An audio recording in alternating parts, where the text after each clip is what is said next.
Hello বন্ধুরা, তোমরা অবশ্যই দেখতে পাচ্ছ হাতে আমার কি। হ্যাঁ, সকালে এই ভিডিওটা আমি অবশ্যই দেখিয়েছি এটা কি জিনিস।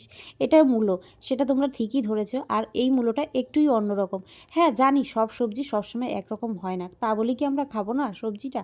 অবশ্যই খাবো, কেন খাবো না। চলো যাই, তোমাদের আজকে দারুণ রেসিপি দেখাই এই মূলো দিয়েই।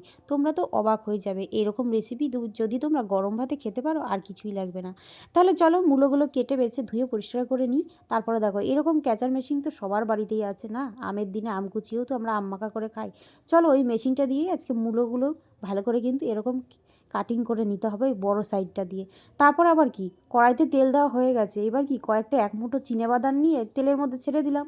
ব্যাস লাল করে ভেজে তুলে নিতে হবে। আর ভাবনা চিন্তা করে কী লাভ, বড়ি আছে না কৌটোর মধ্যে, ভাঙাচোরা যা থাকুক, ওই কৌটোর মুখটিতেই কয়েকটা 4-5টা নিয়েই তেলের মধ্যে ছেড়ে দিতে হবে। ব্যাস লাল করে ভাজা হয়ে গেল, এবার তুলে রাখো। তারপরে কি, ওই তেলের মধ্যে আরও একটু দিয়ে দিন সর্ষের তেল। রান্নাটা তো সর্ষের তেলেই হবে, নাহলে ঝাঁজটা উঠবে কী করে। ব্যাস ফোড়নে কী কী দিচ্ছি দেখে নিন বন্ধুরা। একটা শুকনো লঙ্কা, তেজপাতা আর হচ্ছে কালো জিরে অবশ্যই দিতে হবে এটা ফোড়নে দিয়ে হাতের 1 মুঠ ডাল লাগবে না, 1 মুঠের হাফ ডাল দিলেই হবে, মুগ ডাল। সম্পূর্ণ নিরামিষ রেসিপি, মুগ ডালটা একটু লাল করে ভেজেই তারপরে কি দেবো জানো বন্ধুরা, এই যে কাঁচা লঙ্কা বেশ কয়েকটা ফেলে দিয়ে দেবেন, যে যেরকম ঝাল খান। আমি একটু বেশিই দিয়েছি, আপনারা হয়তো একটু কমই দেবেন। অবশ্যই তেলের মধ্যে দিতে হবে। তারপরে দেখো, যে মূলোটা আমি কাটিং করে রেখেছিলাম ওই যে গ্রেটার দিয়ে পুরোটাই ঢেলে দিন। আচ্ছা, ঢেলে দেওয়ার পর আপনারা কেউ ভাবেন না যে মূলোটা আবার ধোয়া হয়নি। কাটার পর ধোয়ার কিছুই নেই, কাটার আগে তো ভালো করে ধুয়েই নিয়েছি। দিয়ে ব্যাস বেশি নাড়ার দরকার নেই এখন। আগে প্রথমে লবণ হলুদটা দিয়ে একটু নেড়েচেড়েই ঢাকনা চাপা দিয়ে দিন, এটা তো সিদ্ধ হতে হবে মূলোটা না।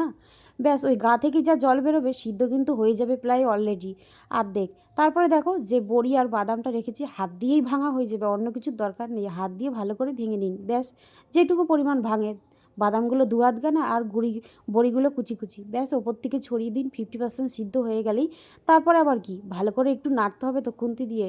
খুন্তিটা চালিয়ে নিয়ে আবার ঢাকনা চাপা দিয়ে দিন। ঢাকনা খুলেই 1 মুঠো দিয়ে দিন হচ্ছে ধনেপাতা। এটা কিন্তু বাজারে এখন খুব পরিমাণে পাওয়া যাচ্ছে, আর এইটার দেওয়াতে কিন্তু এর মূলোর টেস্ট তরকারিটা দ্বিগুণ বেড়ে যাবে।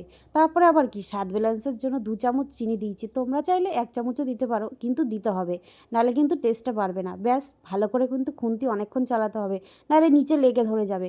নাড়তে নাড়তে একদম আঠালো ভাব চলে আসবে আর কড়াই থেকে উঠে আসবে, তাহলেই রেডি হয়ে যাবে।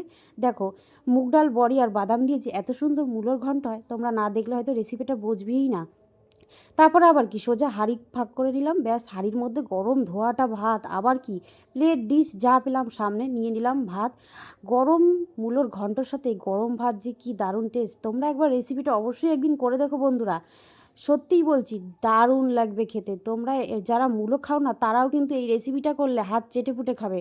তাহলে আবার কি, একদম খেতে শুরু করে দিই। আর তোমরা কিন্তু এতক্ষণে কী করবে, কী আবার করবে, ফেসবুক থেকে যারা চ্যানেলটিকে দেখছো অবশ্যই ফলো করে দেবে, আর যারা ইউটিউব থেকে দেখছো চ্যানেলটিকে সাবস্ক্রাইব করে রাখবে। তাহলে এরকম সুন্দর সুন্দর রান্নার রেসিপি আর মিস করবে না, তোমাদের সামনেই একদম চলে আসবে তাড়াতাড়ি। এবার মুখে পুরে নিই, খেতে বলতে বেশি কথা নেই। তাহলে টাটা বন্ধুরা, আজকের মতো দেখা হচ্ছে কালকে অন্য আর একটা রেসিপির সাথে।